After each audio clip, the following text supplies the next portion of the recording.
Hello, welcome. You're listening to Seasons 1 of Narcolepsy Navigators, brought to you by Naps for Life Narcolepsy.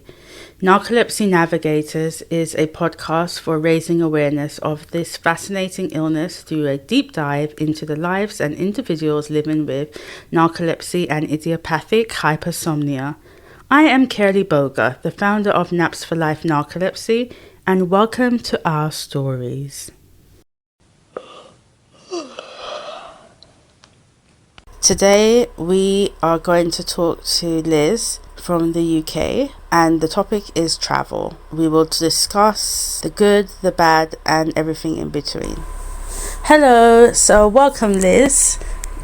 Thank you. How are you? I'm doing good. How are you? Yeah, I'm okay. So please introduce yourself, and also tell us, when were you diagnosed? How long did it take for you to get diagnosed? Okay, so I'm Liz. I'm 28 and I'm from Bristol but living in London at the moment, and I was diagnosed when I was 18 years old after 4 years of experiencing symptoms. I was actually diagnosed the week before I went to uni so that was interesting. And yeah, given medication literally that week, and off I went to Manchester University. Yeah, so that was very, very interesting experience. Okay, what do you do for a living? So I work as a speech and language therapist, and I work with young people who have communication needs in schools at the moment and moving into the stammering world soon. Cool. And how do you find your narcolepsy affects you at work? Ooh, that's a good question. Well, so first of all, I take 2 medications to keep me awake. I take sodium oxybate at night to help me sleep, and then I've just started Wakix or Pitolisant, if that's how you say it, in the day. And so that helps me get through the majority of the day, but I also have to have a nap at lunchtime. Yeah, so I've got a yoga mat that I sleep on in a small office at lunchtime just for like 20-30 minutes, and usually that gets me through the rest of the day. Oh, that's good. Yeah, and then sometimes I might have a little nap after dinner as well. Oh, that's good. So Liz, let's talk about travel. Have you been traveling lately? I have. So I recently took a career break. I went away so I had a 5-month career break and I traveled for 3 months. Which was really, really cool. But there were some obstacles along the way with going on the travels, particularly because I take sodium oxybate, which is a controlled drug. So it was actually really tricky trying to work out which countries I could take that in for longer periods, because I didn't know this when I started the medication. A lot of countries only let you take in a small amount of controlled drugs, so either sort of 7 days worth, 2 weeks worth, or up to a month at the maximum. Which is so tricky when you want to travel for sort of 3 months backpacking. Oh, backpacking, I see. Yeah. Yes, because they don't want you to think that you could be selling. Yeah. If you take 3 months of controlled drugs, that's a druggie right there. Yeah, you're gonna end up in prison somewhere, which is not my plan. So yeah, I've actually just written a little article for Narcolepsy UK about my experiences of it, because I just wanted to let other people know how tricky it was to actually plan when I really had no idea about that at all. So did it mean that some of the countries on your list you couldn't go to? Yeah, so I couldn't go to Thailand because in the guidance online it said you can't take GHB in any form, and I could not get a clear answer from anyone, like doctors or online, whether GHB was exactly the same as sodium oxybate and whether that would count or not. So yeah, I couldn't go there, which was a shame. So you couldn't take it into Thailand at all? That's what it says. I mean, it doesn't say sodium oxybate, it says GHB, which obviously is an illegal drug, but when I checked with a pharmacist, they said it's the same chemical compound. Yes. And so I didn't know whether it would count. This is very disappointing to me, because Thailand's on my list of places to visit. Yeah, I know. It was crushing. Yeah. But I mean, I have a feeling that if you turned up with sodium oxybate, they would see it as a different medication. Like, they wouldn't see it as GHB necessarily, because it doesn't say GHB on the label, right? No. But I didn't want to risk that. Yeah, I know. Yeah. Because after you paid your ticket and everything, Exactly. imagine you turn up and then they confiscate the stuff. Right? Yeah, exactly. And the worst thing is that I actually booked all my flights to Southeast Asia and the different countries, and then after I booked my flights I found out about the medication. Oh no. Not the best. So I had to do some rearranging. But in the end, after a lot of Googling and actually going to the embassies of different countries. Oh my God. Well, in the UK, in London, which wasn't very helpful. They would just say, actually for Vietnam, they just said in the embassy, they were like, oh, well, just try and take the medication in the doses that you need, the high quantities you need, and see if they let you in at the border. I was like, great. Wow. Thanks for that. That's really reassuring. Wow. And then if they say no, you can't come in without it, then they take away the drugs. Exactly. Then how do you survive the rest of the trip? Exactly. Sleeping all the time in a country by yourself. Did you travel alone? Yeah, so I did a bit of travelling by myself, but also group tours. Okay. Yeah, and my partner came out as well for some of it. Oh, that's nice. Which was nice. Yeah. So, did you use any special assistance when you were travelling?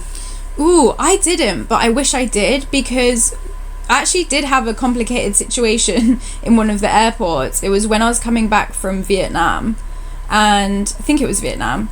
I wanted to skip the queue for check-in because I was so tired. I was like, you know what, I just want to get through this queue that's taking forever. And I showed them my medical letter to say I have narcolepsy and said, can I skip the queue? I've got this medical condition. And they were like, okay, I'll look at your letter and let you know. They took about 20 minutes reading this letter, and I was like, why is it taking so long? Wow. And they looked really concerned. So I went up to them and said, what's the hold up? And they were like, oh, we've had a look at your letter. I think they were Google translating it. Oh. And so it's never great, is it, with medical stuff? And I think they then Google translated cataplexy and it'd come up with like paralysis. Yeah. Because they were then saying to me, we don't know if you're even safe to get on the flight because you have this condition, like, and it causes this effect. And I was trying to explain to them, like, no, it's perfectly safe for me to get on the flight. Like, how did I get here in the first place? Yeah, exactly. Like, I've been traveling by myself. Like, I can, have a job and all of this. But obviously there was a language barrier there. And in the end, I actually, because I was so tired, I just started crying and was like, please, can I have my letter back? I'll just wait in the queue, it's fine. No. And then they were like, you know what, it's fine, just skip the queue, just go through. So, yeah, that was... But yeah, I've also had some good moments, not just stressful. That's why I always encourage people to take special assistance. When I travel, I always take the special assistance because you never miss your flight because they have to take care of you. You go in, you check in, special assistance. Yeah. They put you in a wheelchair. They wheel. Oh really? Yes. That sounds great. They wheel you up. You can fall asleep. Nice. They wheel you up. They leave you. They come back. Someone else wheels you into the plane. Yeah. They help you with your bags up the stairs. That does sound good. You sit down, and it doesn't matter whether you fall asleep. You can't miss your flight when you come off the plane. I remember traveling without special assistance. Yeah. You're being in like a big airport like JFK. Just to walk from JFK, if you were healthy, fit adults, is tiring. Yeah. When your cataplexy starts kicking in and you start looking like you're drunk, there's one type of people that they don't have sympathy for in the airport, and that's drunk people. Yeah. So no one's going to be sympathizing with you if you start looking a bit drunk or looking a bit odd. They're not going to think, oh, this person's unwell. They're going to be like, why have you been drinking so early? You're not supposed to drink before you get on a flight, this type of thing. Classic drunk British person abroad, yeah, they're not going to have sympathy for you. And so I find using special assistance, it's a free service.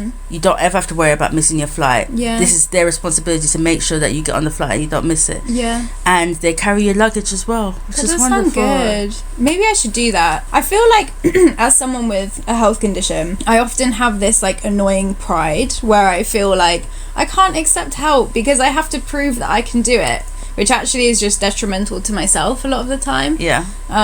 So I really need to be more open to actually like accepting help and being open about my condition with, not just like the really close people in my life. Yeah, that's a work in progress, I think.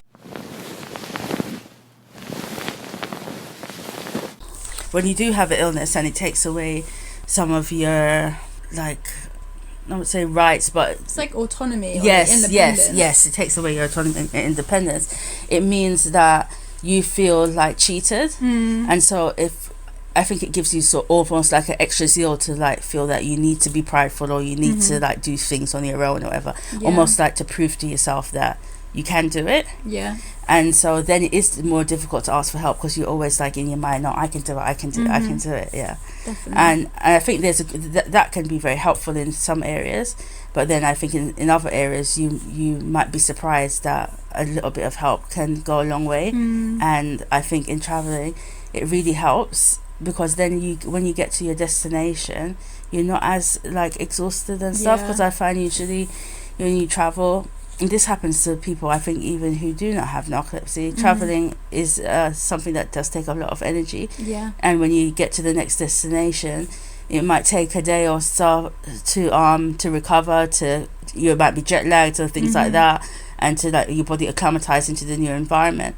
And I think if you add that to being absolutely exhausted all the time and then not having had any help to travel there, then you're just like so like, oh my gosh, like you just want to sleep for 2 days to recover. But at least if you get some help part of the way, when you get there you're not so like completely beat. Yeah, it's a good idea. I'll definitely look into that next time.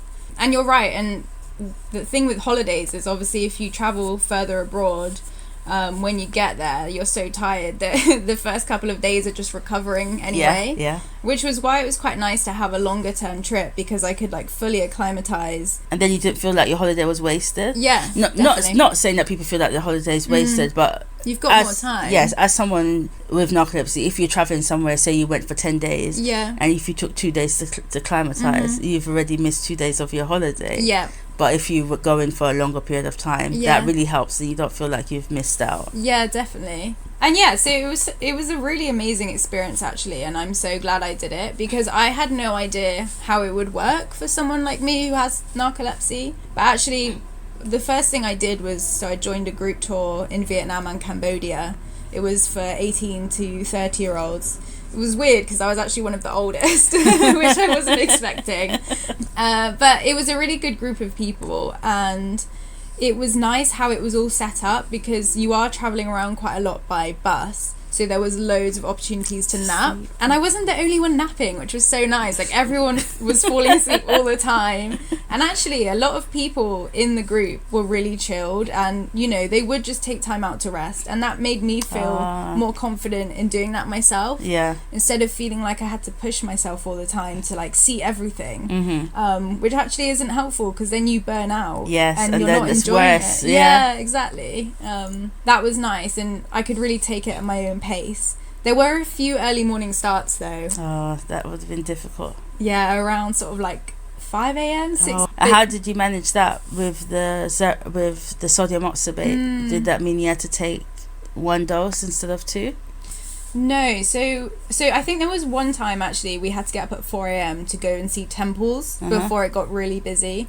And I actually just went to bed so early. I think I went to bed at like 8 p.m. so I could get about 6-7 hours sleep. And that meant that when I woke up I did feel groggy, but it wasn't in an unsafe way. I could still get up and move around and like have conversation, but then, you know, it did mean I was exhausted by about 4 p.m. But that was fine. I could just go back to the hotel and chill out.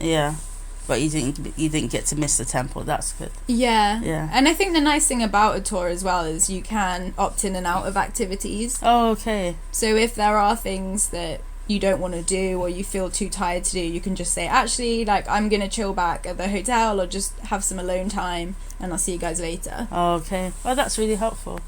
That's good. So where else did you go apart from Vietnam? So, the tour was Vietnam and Cambodia, and then I went to Indonesia for a month. My partner came along with me for that one, which was really nice. That sounds nice.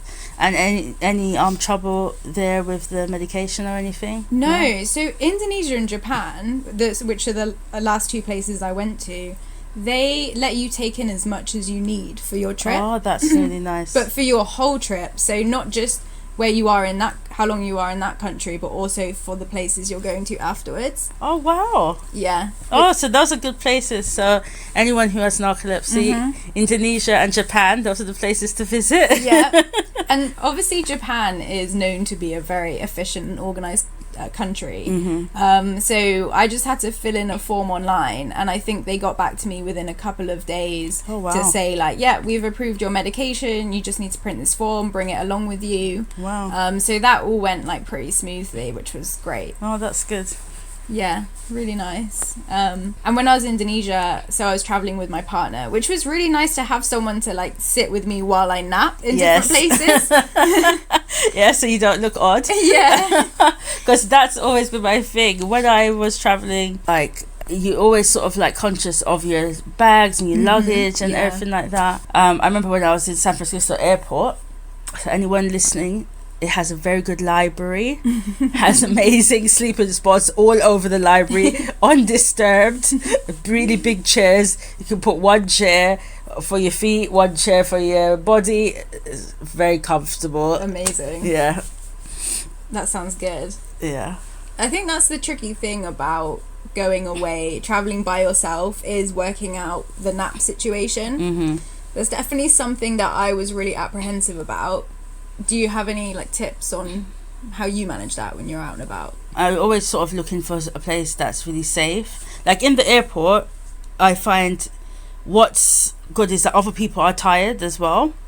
So I look for places where other people are also napping. Yeah. So that seems more safe because everyone's sort of sleeping in this sort of area. So the likelihood that someone would go over and disturb a whole group of people sleeping seems less than if you were just like on your own. Yeah. So I try to like sleep close to like groups of people. A group nap. Yeah, so a group of people. And otherwise a closed space that seems quite safe, like for instance when I found the library, like, you know, a place like that.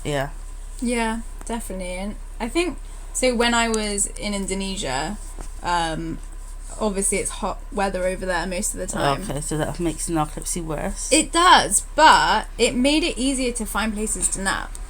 Because I could just go to a park, or I could nap on the beach. Oh, yes.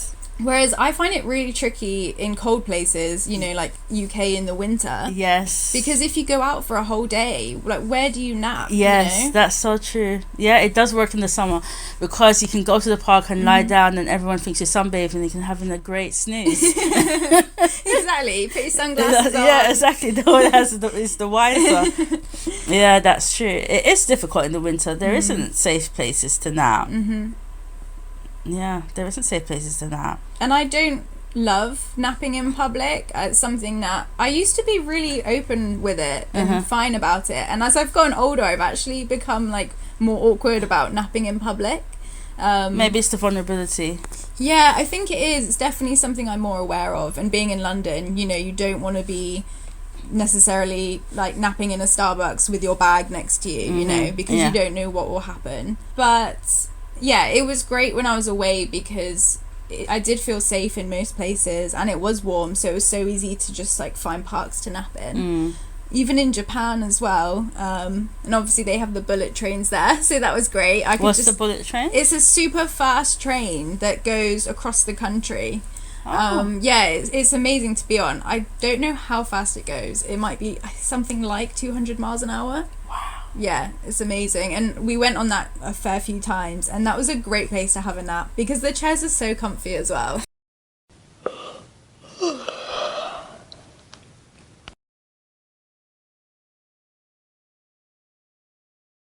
It was a luxurious nap for sure. Yeah, that's really good. Did you find in Japan did you see a lot of people that were sleeping in Japan? I actually was looking out for this because I've heard that in Japan there is a high percentage of people with narcolepsy. Yes. I can't remember where or when I heard that fact. Yeah, it's true. Is it? Yeah. Okay. I definitely saw people sleeping on trains a fair amount. But that, I mean, you see that anywhere pretty much. Yeah. But there were, I definitely saw a lot of heads rolling, you know, falling asleep in various places, mainly public transport. I've talked to a lady that lives in Japan that has narcolepsy, and she was saying that that's why it was really difficult to get diagnosed, because so many people are sleeping there because they work so hard. So then if you say to someone you're tired, they say to you, yeah, good. And you say, why? Because you're meant to be tired. You're tired because you're working hard to be successful. That is why you're tired. So if you're not tired, you're not working hard enough. So you don't really want to be successful. So if you're tired and you're sleeping, that's a good sign, because it means that you're working so hard at your job. You're going to be so successful. This is why you're sleeping. Wow. That's a very different way of looking at it. Yeah, and I can see why that would make it really difficult to get a diagnosis. And it's already hard to get a diagnosis in the UK, where the culture is not necessarily like grind culture to that extent. Yeah, that's tricky. But it was so interesting in Japan, just culturally, because, you know, the language is so different, and it feels like a whole world away from the UK. It's just like totally different. But that was great. I love being immersed in the culture and traveling around. I did a group tour there as well, actually, which was a bit more full on, and that was quite tiring. But as I said earlier, I did skip quite a few of the activities because I was like, you know what, I'm going to enjoy it more if I feel rested. Yes. And that's more important to me than like seeing another temple, even though the temples were beautiful. We did see a lot of them. So yeah. You have narcolepsy type 1 or type 2? So I have narcolepsy type 1. Okay, so then you have cataplexy. So yeah, if you push yourself so far and then you trigger the cataplexy attack and stuff, then that would have helped like take away from your experience. Yeah. And then even when looking back, maybe you're looking back at the photos and stuff, but you might not even like collectively remember if you really enjoyed that day or, you know, those hours might be like a blur. Rather than if you took the rest and then you really enjoyed the next activity because you were fully alert to enjoy it. And I think I'm quite lucky because my cataplexy isn't very severe. Oh, okay. It's pretty mild, especially with the medications that I'm on. So I only get minor kind of, my knees go a bit weak or like my head drops a bit if I'm really, really tired. But it probably happens less than like once a week. Something I did find quite hard when I was traveling is, so a friend came with me on the group tour, and she's really, really patient with me and understands, you know, as much as a kind of able-bodied person can understand with the health condition. But there were times when she just had so much more energy than me and could go and do all these things, and it was hard sometimes to see that and to be the person that has to take that step back. Yes. Yeah, I can imagine. But it was definitely still worth going, and I'm so glad I did it. I also had 2 weeks traveling by myself, which is something I was so proud of. Well done. Thank you. Yeah, it was, as I said, like I didn't know whether I'd be able to do that, and I've never done that before. So it's a great accomplishment. Yeah, I was very, very chuffed with myself that I did that. I was in Indonesia for most of those 2 weeks, and then a few days in Japan by myself. It was actually so much easier than I thought, because I could completely create my own schedule. Yes. So some people would get up super early in the hostel and go out for the whole day, and I was like, you know what, I'd love to do that, but that's not how it's going to work for me. So I just tended to go out maybe a couple hours in the morning, go back to the hostel for lunch, have a good nap, then maybe do something sort of later in the afternoon, going into the evening, like go out for dinner, and then obviously have a nice early night. And yeah, it was really good, and I tried to be quite open with the people around me about having narcolepsy, because sometimes people would invite me out and they'd say like, oh, do you want to come out for a day trip and do this? And I'd have to explain like, I do want to come, but actually because I have to nap in the middle of the day, this is how it would look for me. So maybe I could go and find a park to nap in and meet you later, or like just join for half the day, for example. And they were receptive? Yeah, for the most part. People, I think, you know, they didn't really understand it, but they were open to it, and they would sometimes ask questions, which I find helpful when people are like, oh, I don't know about that, can you tell me more? Yes. Instead of making assumptions. Yeah, or pretending like they know, and yeah. Yeah. There was only one instance that I didn't really like, where I went out for dinner with everyone, and I'd literally just told one of the people there that I had narcolepsy because I'd spent the day with them. And when we were at the dinner, they were like, "Oh, are you falling asleep?" And I don't know if they said it as a joke or out of genuine concern, but I was like, no, like, I wasn't falling asleep. Maybe I was looking a bit tired after the meal, you know. I always get a bit of a food coma afterwards. And I didn't really appreciate that comment, but I don't think it came from a bad place. Yeah, I don't like that comment either. Yeah. Oh, are you looking sleepy? No, I'm fine. Yeah. I am sleepy because you're boring me, not because of the narcolepsy. But yeah, I think it's funny, isn't it, when you tell people about narcolepsy, how different people react. And I have found, you know, just generally in life, and maybe sometimes when I was traveling, people don't really know what to say. And then sometimes they make annoying comments like, "Oh, wow, I wish I could nap every day." Yes, I hate that one as well. Yeah, do you get that sometimes? Oh, yes. Oh, if only I could sleep all the time. No, it doesn't work that way.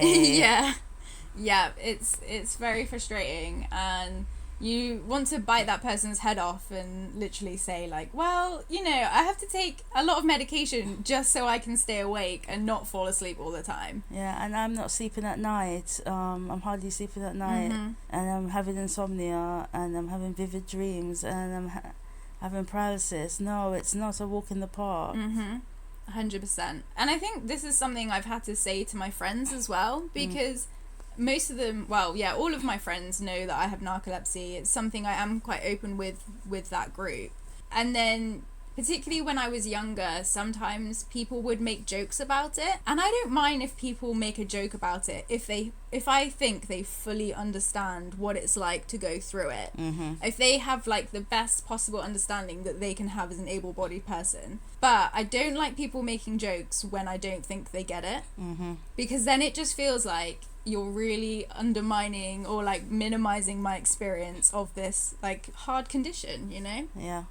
So I had to have a few words with friends over the years. One that used to really get me at uni was when people would say like, "Oh, you should come out," and if I said like, "No, I'm tired, like I can't come out right now," they'd be like, "Oh, you're so boring." And that used to wind me up so much. It'd be like, do you know how hard I tried just to like get through day-to-day life? Like, of course I want to be social. Who doesn't want to be social? Who doesn't want to go out and hang out and have a laugh or have a drink or whatever? No, that's not true. How does that make me boring? It's difficult as well because naturally I'm an extrovert, but I'm an extrovert with narcolepsy, so it's like a different picture, you know. I have to have social time for my own well-being, but then I have to withdraw and have alone time, and it's not because I want it, it's just because I have to, you know, I have to let my brain decompress, and I have to sleep and relax so I can recharge my batteries more often. That's a really good way of putting it.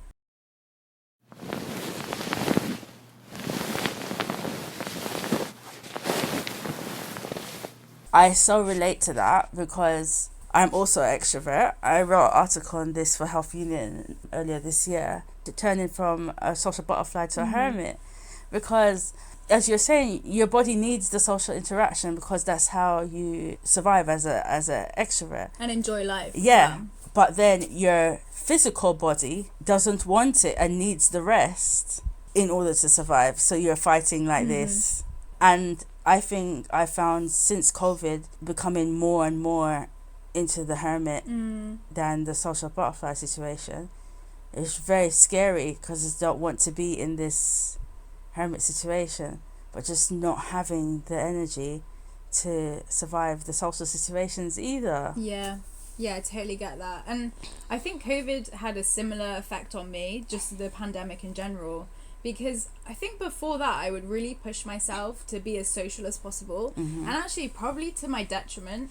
I would work as much as I could, I would go out or have plans most evenings and all weekend, and I really don't know how I did that, because in a way for me, I mean, the pandemic and being at home all the time, it did lower my threshold of what I could manage, which isn't ideal, but I felt like it also gave me permission to not do as much. Yes. And I did find that helpful. And actually, now that things are kind of relatively back to normal, I have been doing less day to day and been prioritizing staying at home in the evenings and just like trying to make myself a nice meal and having days to myself on the weekend. So even though my threshold for the energy levels is lower, I think it has been nice to accept that as well and give myself that time. Yeah, that permission to say that's okay. You don't have to go to everything. Yeah. Yeah. Definitely. I just find it's sort of difficult with keeping friendships. I don't know if you have this, when you always having to say no to stuff, then after a while people don't seem to want to invite you to stuff anymore. Or for me it was like with church, and then all the people that I was really close to when I joined this church, they were all from abroad, so they came here to work and stuff for a couple of years or whatever. And so they've all gone back to New Zealand, Australia, to Spain, to South America. And so now I'm left with all the people that I left here, and they don't seem to understand it like how the other people understood it. And I'm just like fed up of having to explain things to them. And I'm just like, I just feel, oh, if this was the other group, you know, they would have come to my house and got me, or on the, if I didn't make it to church in the afternoon, they would have been like, let's go for a walk, and we would have gone out for a walk or something. More effort would have been made, but it was like no one like really bothers. Like maybe a few people may call me and check on me in the week, whatever. And then if I turn up to church, like they haven't seen me for like 4 months, like, oh, it's so nice to see you and everything like that, and that's it. And then they don't see you for 2 months or whatever. They're like, okay, where have you been? Well, at home. It takes over an hour to get to church on the bus, and it's, that's traveling as well, and underground takes up a lot of spoons. It does. I love that spoon theory of like, and I find that a really good way to describe it to people and help them understand narcolepsy. Like, actually, you have 20 spoons and activities only take you like 1 spoon. But for me, I have like maybe 12 spoons if I'm lucky, if it's a good day. And activities take me like 2 or 3 spoons. So actually, by the time it gets to the evening and it's your birthday party, I really want to be there. I don't want to be sat at home by myself, but I have 1 spoon left, and I can either, travel to your party and sit there and like not say anything because I'm so tired, or I can make myself dinner and drag myself to bed. But I don't have any spoons left to even like tidy up or, talk to my friend on the phone or interact with my housemates. And it is really hard to constantly advocate for yourself in that way, and constantly have to say to your friends like, look, I love you and I want to see you and I want to be there for you at the really important events in your life, like birthday parties or engagement parties, but it takes a lot out of you as a person with narcolepsy. And I have felt really bad when I've let friends down, when I haven't been able to go to their events. And I don't think they do always understand how tricky it is to get yourself to those spaces. Yes, I agree. Like, I had a friend, 2 of them, they had birthdays, and I really wanted to go, but then I had to look at how I was going to get to their birthday. I didn't really want to take the underground because it drains me, and how long was it going to take if I took the bus? And when I worked out how long it would take, or if I took the Uber, how much it would cost that way or whatever, it was just like too expensive to take Uber, too long to take bus. And I tried to like get like my sister or someone to see if they could come with me, or that type of thing. And it was just becoming so complicated. I was like, it's someone's birthday, it should be quite easy to do this. Why is this? And it should be fun as well. And I should be stressed about this whole thing. So, and I just got them gifts and posted to them, and I didn't attend. But I don't think they know how bad I felt not attending their birthdays. It really like did something to my soul to not go. But I've known these people since I was 11 years old. And I really wanted to attend. It was their 40th birthday, and it hurt me not to go. But I really had to think about my health. Definitely. And it's important. And I had to also think, getting there is one thing, but then you have to think after the event. If you survive getting there and you're okay and you survive the party, then getting home. Yeah. Oh my gosh. Now you're completely exhausted. Yeah. You need to get back home. You need to get back home safe. Yes. That is the worst thing. So when going to like parties or even just like meeting a friend in a pub for a meal or something, I can most of the time I can get myself there and I can maybe last an hour or two of conversation if it's like after work. This is on a good day. But getting back, there is something that happens where my brain is just like, you know what, you are absolutely exhausted right now. And the thought of having to navigate the tube or city mapper on my phone is like so overwhelming that I literally just want to cry. Yeah. I'm like, so you really have to take that into account when you're thinking about, it's not just, getting there, interacting with everyone at this event. It's getting home when your brain is like so... has shut off. Yeah. Basically, it's like, I don't want to do this. I do not want to navigate you to get home. Yeah. This is draining. I want to sleep. This is what I want to do. Yeah. And you're forcing me to think and to pivot. No. Yeah, it's so tricky. And then you fall asleep and then you wake up in a panic because you don't know where you are and you're trying to get your bearings. Please, please God, or please let me not have, gone past my station 5 stops and then have to get off the train, walk all the way around to the other platform, take another train backwards. Yeah. And then when you're taking the train backwards, you're like tapping yourself, pinching yourself. Please stay awake so it doesn't happen again. Yeah. One of the things I find as well is, my friends do like to go out to the pub for a drink. My partner likes to have a drink. And sometimes if I'm staying at his or he's staying at mine, he's had a few too many drinks. And so not only do I have to get myself home when my brain has shut off, but I also have to get him home. Oh dear. I mean, I'm not saying he's like rolling on the floor or anything, but he's, in a merry state, not really focusing on like the bus times and whatnot. And that, I find it so hard to keep my cool in those moments. Yeah. Because I'm like, I literally need to be asleep right now. And I've got to travel an hour home because it's London and everything takes so long. Something I found hard navigating with friendships is not drinking since I've started sodium oxybate. Not so much now, but definitely when I was younger. So I started sodium oxybate when I was 23, which obviously for most people is when they're in the prime of their life, going out all the time, particularly in London. I did find it really hard not being part of that and getting FOMO when my friends were going out. And I would still join in as much as I could. But obviously if you're not drinking, then your energy levels drop a lot quicker and you have much lower tolerance for drunk people. Yes.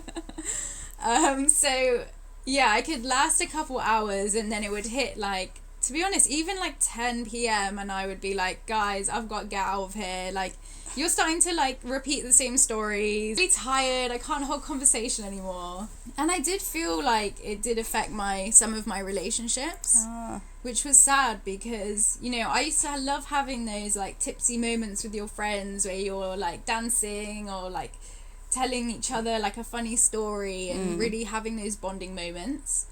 Something I found even harder is navigating my social life with new people with not drinking, because if a friend has like a new partner or a friend that they bring along to the social situation, everyone seems to like fast forward their bonding by drinking together, and that just seems to make it so much easier. It's like a social lubricant. It makes conversation easier, gives them energy, and so having to kind of be fun and energetic and without having that extra boost. Yeah, without having the boost of the alcohol in terms of energy and just like kind of the social vibrancy it gives you. That has been, I guess, quite tricky, and I have to rely on my natural charisma.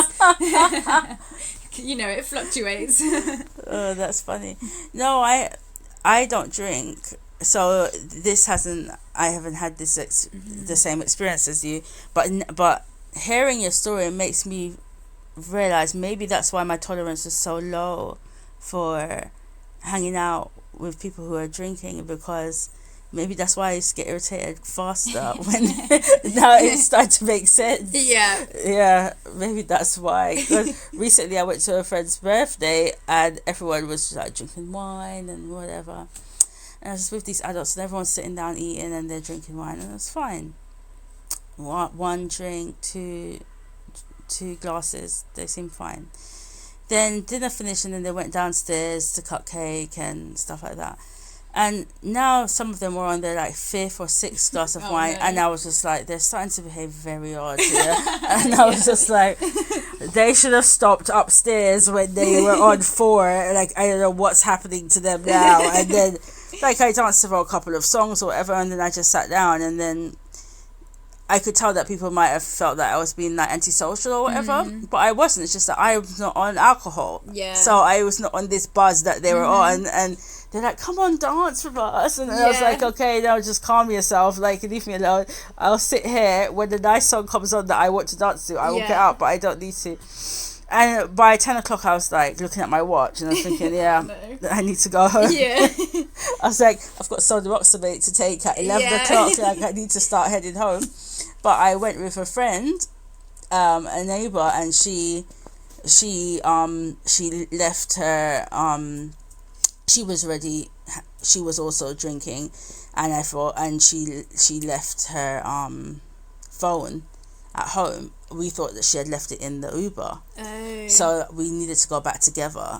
So I was like, I had to wait until she was ready to go. Oh, no. Yeah, and so that means that I started to get more and more sort of irritated by everyone around me. Yeah. And I was just like, I haven't been around people who drink in a long time. It's very interesting to watch the behaviour like unfold. But I was just like, started to get very sort of like, I think I've had enough. Like, the dinner was lovely, but this is too much for me now. Yeah, 100%. I think it's fair to say drunk people are really annoying, especially when you're sober. Kind of like they start repeating the same things and like spitting on you when they're talking, and you're like, I can't deal with this anymore. I need an out. Get me home. Yeah, and what's funny is that sometimes, this is the time when you want your narcolepsy to kick in. Yeah. And it doesn't. And you're just like, why doesn't it look on my face that I'm like dying to sleep or something? But no, it's not showing. It's funny as well because I think, when people are drinking, I think it does make people uncomfortable if you're not. Yes, I think I did feel that because they would come up and say, oh, do you want to get a glass of wine? Do you want to get something? And I said, no, it's fine.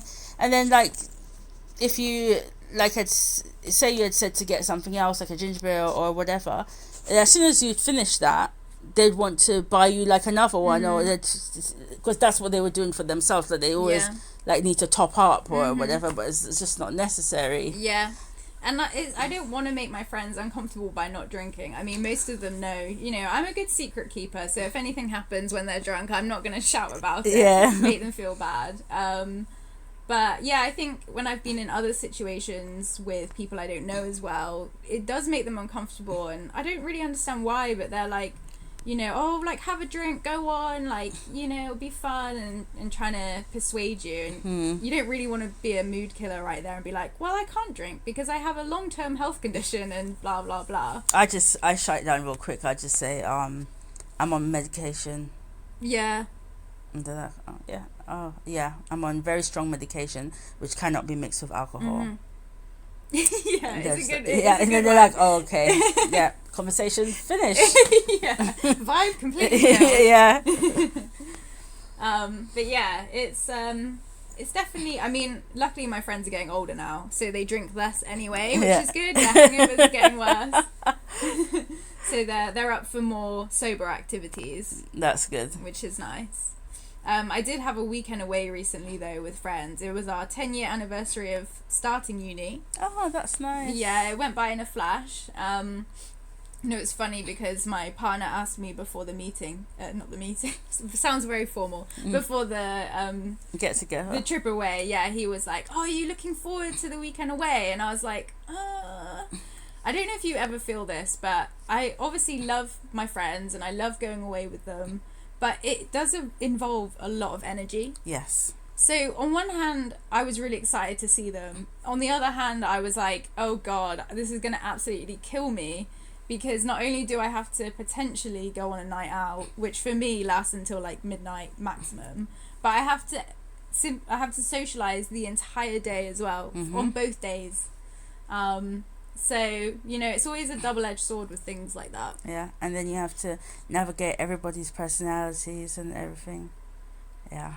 Yeah, it's I mean, luckily my friendship group are pretty chill in terms of everyone gets on very well. There's no drama. But yeah, it's a shame with things like that. I find sometimes if I am invited on weekends away, like I've just been invited on a work weekend away with a group of friends, and you don't want to miss out, but also you're like, oh, do I want to, you know, make everyone kind of have to slow down their day, or like I'm gonna have to nap in the middle of the day and I can't stay out late, like, so how is that gonna work? You know, you don't want to be a burden for other people. Yeah. Do you ever find that when you're really, really tired and you've been on like trips with like that group trip you went with other people, that you can get more snappy when you like really need to sleep? Yeah, 100%. It's so hard to regulate my emotions when I'm that tired. I think sometimes the people around me can tell that I'm getting tired before I know myself, because I start to maybe like get sleepy eyes, or I'm not really like following the conversation anymore, just sort of like staring into the distance. But yeah, it's definitely harder to maintain my cool when I'm that tired. And if someone like says something or like does something that annoys me, like usually I would probably let it go. But in that situation, if I'm like ready for a nap and they piss me off, I'm just that's like, it. Like the tiger comes out. Yeah, I'm the same. Yeah, I'm exactly the same.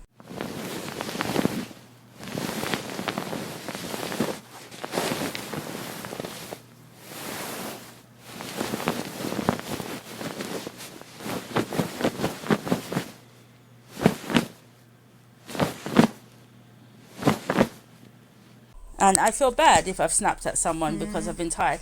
But the thing is, it's like, I don't think people realise, when you're completely sleep deprived, and then there's nonsense happening around you, or people ask you silly questions, it's just that your brain doesn't have filter or whatever. It's just that it says whatever it's feeling, and you know, it could be bad, but and most of the time you don't actually remember like everything that you said that was horrible.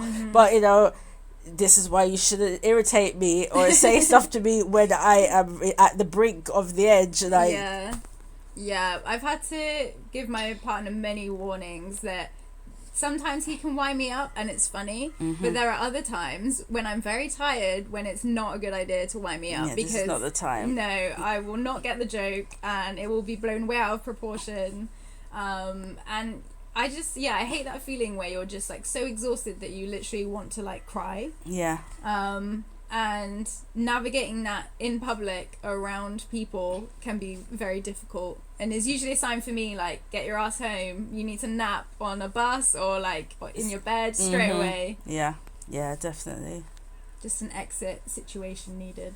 When I went to Cornwall on a church trip, I had to like take myself away from people so that I wouldn't kill them, like, because I was just like the fuse was like real strong, like, no. And it was just like so many personalities and all these people that I didn't know on the trip, and so it was just like, oh my god, like I forgot what it's like to have to navigate so many new people. My brain was just like, oh no, we cannot have this. I remember it was something simple, like I think someone was like, can she use my blanket or something? And I was like, no, you can't use my blanket because I've used it to put as extra as a pillow, because we were sleeping like on sleeping bags on top of like a sofa bed. And I was like, no. And she's like, oh, I'm really cold. I was like, no, you can't have it. And I was thinking, what is this? Why is she asking, like, keep asking me for it? Like, what's wrong with her? Like, it's just like, had to remove myself from the situation after that. I was like, gosh, like, how annoying is this? And people were around me like looking at me like really strangely, like, it's just a blanket. And I was just like, oh, you cannot have it. I don't care if you're cold. Like, I'm tired right now and I'm not rational. Don't ask me questions.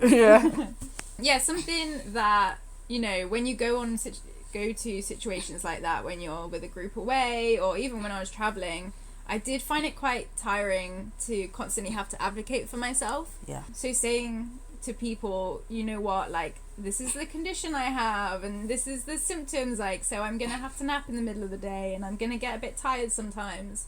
Obviously it's so important to do because it does make people around you like more aware of what's happening. Yeah. But even having that conversation sometimes takes a lot of energy. Yeah, it does. You just wish that they would just know, or you just wouldn't have to have the conversation in the first place. Yeah. Yeah. I find it frustrating at work sometimes because we often have new people join the team, so there might be like agency staff or locum staff who are really friendly, and you know, they might invite me for lunch, which is really nice. But I have my routine at work where I have a nap in my lunch break because that helps me get through the rest of the day.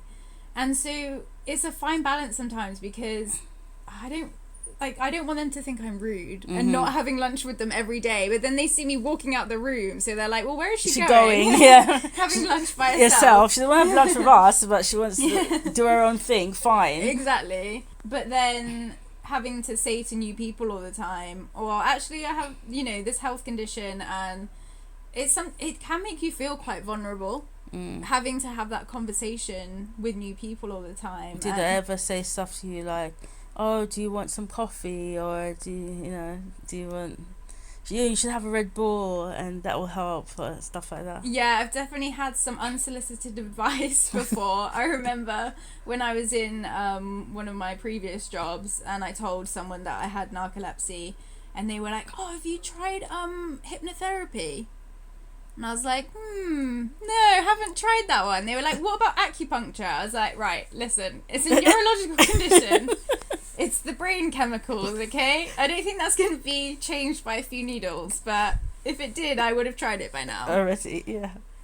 Yeah, there's been some interesting advice. It's always interesting, the advice, because I just always think, if this was the cure, or if this was the thing, do you not think the pharmaceutical companies would have bottled it by now and be selling it like to the thousands? Because it would have, you know, everyone would be cured by narcolepsy by now. They'd have done it. Yeah. Yeah, it's like, sorry, you're not like the most brainiest person in the world. It's just finally discovered that coffee is going to solve all our problems. Yeah, no, it's always, fun and games trying to work out who to tell and like how to explain it as well. Yeah. In the clearest way, without having to like give too much of yourself away in that moment. A friend from Anna from Spain, she was saying how she changed the spoon theory to using it to describe it as a battery for a mobile phone. I like that. And she found that people understood it more because they understand like when their battery's on 5% and they need to plug it in, and the urgency, the panic, yeah, the phone's running out. My god, yeah, they get it. As she explained it to them that way, and they were like, wow, their mind is blown. Yes. I've done that before with I've told people like my brain is like a malfunctioning iPhone, you know, like the battery's real old, it turns off randomly, it goes from like 99% to suddenly like it has 1% and it needs to turn off right away. It's always a good way to pitch it with the technology. Yeah, so I tried that for college when I started in September, the hairdressing course, and it seemed to work. Yeah, it was successful. Yeah, they seem to understand it. Yeah, especially the teenagers. There's a lot of teenagers. So they're like, yeah. I said, tell them, when I wake up you wake up, you're at 100%. When I wake up, I'm at 70%. And before, when I was on stimulants, I would have taken some medication and I would have gone back up to 100. But I don't have stimulants, so then I had to have a shower. 10% gone. And I had breakfast, 10% gone. I was just like that. I had to take the bus to college, 10% gone. Like, what? And I said, then we did class. I said, like, so you're already gone past 50 already? I said, yeah. I need to nap to top up. Otherwise, we're going down. By the end of the day, I'm going home. I'm on 5%. You know what that's like? Yeah. They're dangerous. Like, they know.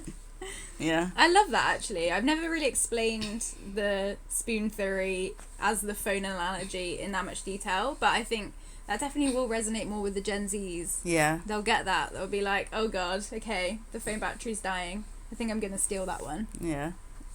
So, Liz, thank you for talking to us about travel and work. And everything in between. And everything in between, exactly. And we wish you all the best in your job and your life. Thank you. Yeah. And maybe you can come again and speak on another topic in the future. Yeah, I'd love to. And also, I just want to say, in case I've put anyone off travel with some of my horror stories, it was actually an amazing experience. And I really recommend looking into travel groups if that's, because that was an easier option. And also, you can contact the company beforehand and say, like, this is my situation. Do you think it can be accommodated for? Oh, that's good. Which is what I did. And they said, like, well, we have a tour bus that you can nap on, so that might work. But even solo travel, you know, finding somewhere to go where you feel safe and just going by your own routine, it's an amazing sense of freedom. So I would really recommend it. But also, make sure you look into the countries that you can take sodium oxybate to. And yeah, check the UK Embassy's websites. Very good. Good advice. Thank you, Liz. Thanks. Views and opinions in these stories may not work for everyone. If anything you have heard is relatable, please see a doctor for advice. Thank you for spending time here with us at Narcolepsy Navigators. I hope you learned something new. Please share the podcast with others. You can find us on all platforms. See you next time when we delve into another person's story.